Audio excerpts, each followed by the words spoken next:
We're so used to seeing only the bad news about Afghanistan that we forget the beauty that rarely makes headlines. This is a country where the cliffs of Bamiyan once held some of the world's tallest standing Buddhas, carved 1,500 years ago. Where the sapphire blue lakes of Bandi Amir sit layered like steps across a high plateau, each one a different shade because of the minerals in the mountains. Where the Wakhan corridor stretches toward the sky, one of the last places on Earth where snow leopards still roam. Afghanistan. Just hearing the name probably brings to mind conflict, danger, and destruction.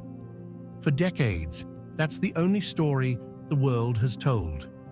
But there's another Afghanistan, one buried beneath headlines, politics, and fear. Today, we're pulling back the curtain on a country far more complex, far more breathtaking than you've ever been shown. And by the end of this, I promise, you'll see Afghanistan in a way you never imagined. Let's not sugarcoat it. Afghanistan has faced unimaginable hardship. 4 decades of war have left deep scars, cities reduced to rubble, families torn apart, an entire generation that has known nothing but conflict. The statistics are staggering. Over 46,000 civilians killed since 2001. Millions displaced from their homes. Basic infrastructure crumbling. Hospitals struggling. Schools closed, especially for girls. The poverty rate has skyrocketed, with over 90% of the population facing food insecurity. The Taliban's return to power in 2021 brought new restrictions. Women's rights rolled back. Freedom of expression suppressed. The international community watching from a distance. This is the Afghanistan the world knows, the one dominating every headline. And yes, this reality exists, but it's not the complete picture. Because while the world was focused on conflict, something remarkable survived. Something ancient, beautiful, and utterly breathtaking. Something that will make you understand why Afghans, despite everything, call their homeland paradise. Afghanistan sits at the crossroads of Central and South Asia, and its geography is nothing short of spectacular. The Hindu Kush mountain range dominates the landscape, with peaks soaring over 7,000 meters into pristine blue skies. Snow-capped summits that rival the Himalayas. Valleys so green and lush they could be mistaken for Switzerland. Bandi Amir National Park, Afghanistan's first national park. 6 deep blue lakes, separated by natural dams, sitting at 3,000 meters elevation. The water so turquoise it looks artificially colored. Locals call it the Grand Canyon of Afghanistan, and once you see it, you'll understand why. The Wakhan Corridor, a narrow strip of land stretching toward China, where Marco Polo sheep still roam free, untouched wilderness. Yak herders living as their ancestors did centuries ago. Mountain passes that take your breath away, literally and figuratively. The Bamiyan Valley. Yes, the same place where the Taliban destroyed those ancient Buddha statues. But the valley remains. Red cliffs carved with thousands of caves.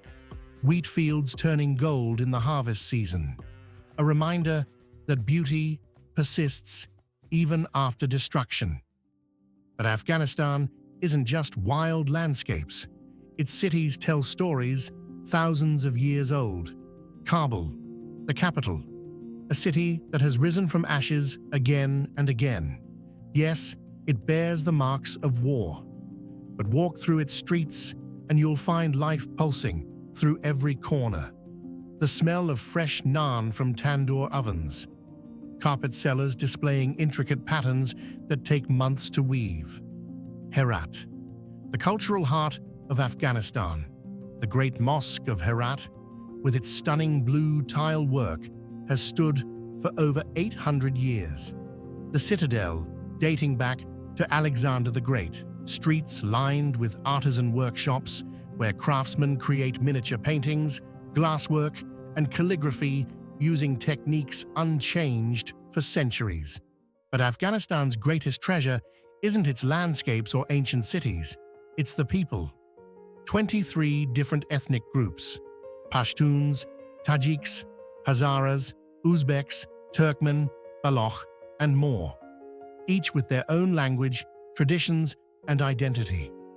Yet all Afghan. Despite decades of hardship, Afghans possess an unbreakable spirit. Farmers still tend their fields, merchants still open their shops, children still fly kites, women still fight for education against impossible odds. And the hospitality. In a country where many have nothing, they'll still offer you everything: tea, food, a place to sleep. There's a saying in Afghanistan: a guest is a gift from God, and they mean it. So here's the paradox. How can a country be simultaneously so beautiful and so broken? How can ancient culture thrive amid modern tragedy? How can hope exist where darkness seems overwhelming? The answer is complicated. Afghanistan has always been caught between empires. The graveyard of empires, they call it. The British tried to conquer it twice. The Soviets tried. The Americans tried. All failed to understand that you cannot break what has already survived millennia. Afghanistan's geography made it a crossroads of civilizations. The Silk Road ran through here. Buddhism, Islam, and countless cultures blended. This created incredible richness, but it also made Afghanistan a prize everyone wanted to claim. The truth is, both realities exist simultaneously. The suffering is real. The restrictions are real. The poverty is real. But so is the beauty. So is the culture. So is the resilience. Ignoring either side does Afghanistan a disservice. Focusing only on conflict reduces an ancient civilization to a war zone. But romanticizing the beauty ignores the very real struggles Afghans face daily. What does the future hold for Afghanistan? Honestly, no one knows. The challenges are immense. A humanitarian crisis, political isolation, economic collapse, women and girls denied basic rights, young people with limited opportunities. But if history has taught us anything, it's that Afghanistan endures. It has survived Alexander the Great, Genghis Khan, colonial powers, and superpowers. It has been conquered, but never defeated, occupied, but never owned. There are glimmers of hope, small acts of resistance, teachers defying bans, artists creating in secret, families protecting their daughters' dreams, communities rebuilding, one brick at a time. Afghanistan deserves to be seen completely, not just as a war zone, not just as a paradise lost, but as a complex, living, breathing country with real people who deserve dignity, hope, and a future. This is Afghanistan, not what they show you, not what you think, but what it really is. Remember that the next time you hear its name, because there's always more to the story.